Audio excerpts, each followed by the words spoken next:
मुझ पर विश्वास रखो।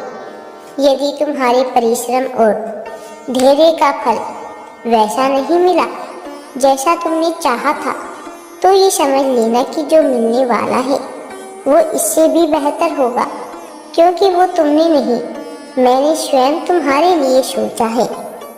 मेरे बच्चे, इस संसार में तुम्हें कष्ट पहुंचाने वाले की दृष्टि कितनी भी बड़ी क्यों ना हो,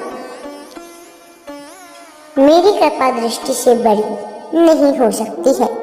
यदि मैं तुम्हारे साथ खड़ा हूँ तो तुम्हारा कोई भी कुछ नहीं बिगाड़ पाएगा। मेरे बच्चे, अपने मन को विचलित होने से रोकना भी तुम्हारे लिए आवश्यक है। जिस प्रकार से तन का स्वस्थ रहना आवश्यक है, उसी प्रकार से मन का स्वस्थ रहना भी अति आवश्यक है। मन को समझने के लिए हमें खुद को समझना होगा। प्रश्न है कि हम स्वयं को कैसे समझें। मेरे बच्चे, जब तुम्हें किसी को समझना होता है तो तुम क्या करते हो? उसके साथ बैठते हो, बातें करते हो ना?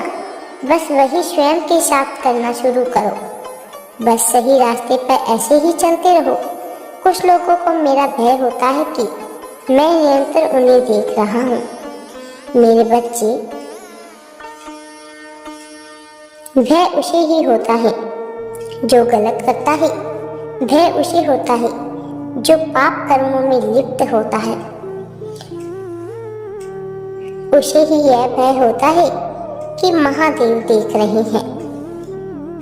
वही दूसरी ओर एक भक्त को हर कार्य करते समय ये भरोसा होता है कि मैं उसे देख रहा हूँ, इसलिए वह निश्चित होकर कार्य करता है कि जो होगा सब महादेव देख लेंगे। मैं अवश्य देख लूँगा। मैं अवश्य अपने भक्त का साथ दूंगा। भक्त भय से मुक्त होकर मेरा स्मरण करता है और पापी भय से व्याप्त होकर देखता मैं दोनों को हूँ। आकलन तो कर्म ही करेंगे, लेकिन अपने भक्त का आत्मविश्वास बनकर तो मैं ही सदैव उसके साथ रहता हूँ। आत्मविश्वास और सत्कर्म के पलड़े के सामने कोई भारी नहीं पड़ सकता है। मेरे बच्चे, तुम्हें भी इसी तरह निश्चित होकर मेरा हाथ पकड़ लेना है। मेरे बच्चे, इस संसार को तुम्हारे द्वारा किए गए प्रयास नहीं, सिर्फ परिणाम दिखाई देते हैं। मेरे प्रिय बच्चे, परंतु तुम्हारे हाथ में परिणाम तो है नहीं। कुछ है तो वो सिर्फ प्रयास ही है। इसलिए अपने प्रयासों को किसी भी मोड़ पर कमजोर अथवा कमतर मत पड़ने देना।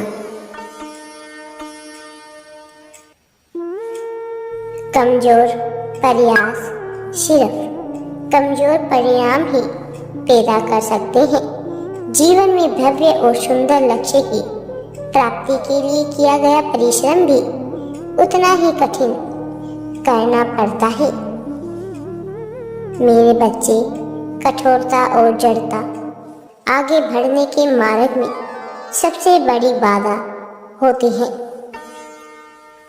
जिस प्रकार से लोहा तप कर नरम होकर ही हथियार बनता है, सोना नरम होकर ही जेवर बनता है।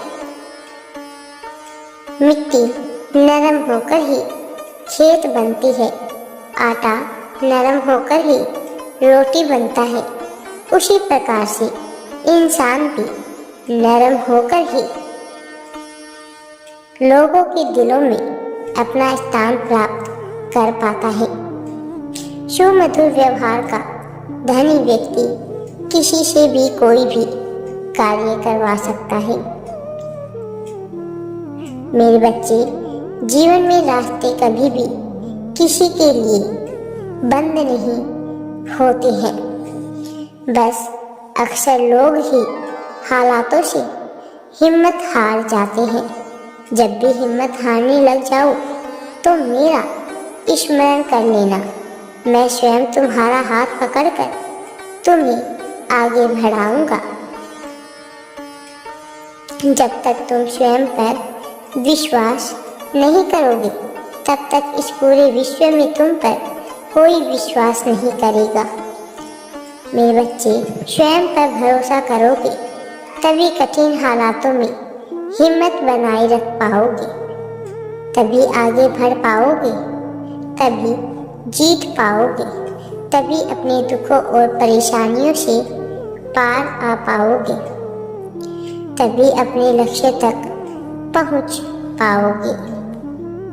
ये तुम्हारी हिम्मत की ताकत ही है जो तुम्हारे जीवन में चमत्कार करती है। इसके साथ ही एक बात ये भी समझ लो कि इस संसार में लोगों पर भरोसा करते वक्त हमेशा होशियार रहना। ऐसा इसलिए क्योंकि मिश्री और फिटकरी दोनों दिखने में एक जैसी ही होती है, लेकिन दोनों के स्वभाव में धरती आकाश का अंतर होता है। इनके स्वभाव के अनुसार ही ये हमारे जीवन में प्रभाव भी डालते हैं। मेरे बच्चे, मैं तुम्हारी सभी परेशानियों और परिस्थितियों से अवगत हूँ। मुझसे कुछ भी छिपा हुआ नहीं है।